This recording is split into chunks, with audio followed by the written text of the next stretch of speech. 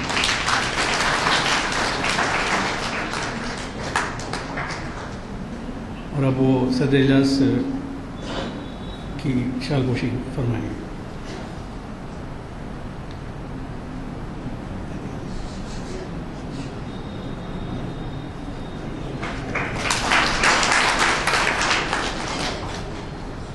اور اب میں صدر اجلاس کی اجازت سے اس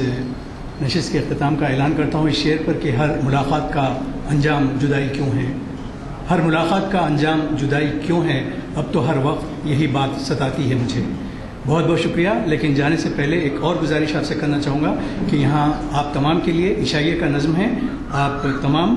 منتظمین کی جانب سے ترتیب دیے جانے والے اس عشائیہ میں شرکت کریں جو سیلر میں جس کا نظم کیا گیا ہے۔ آپ تمام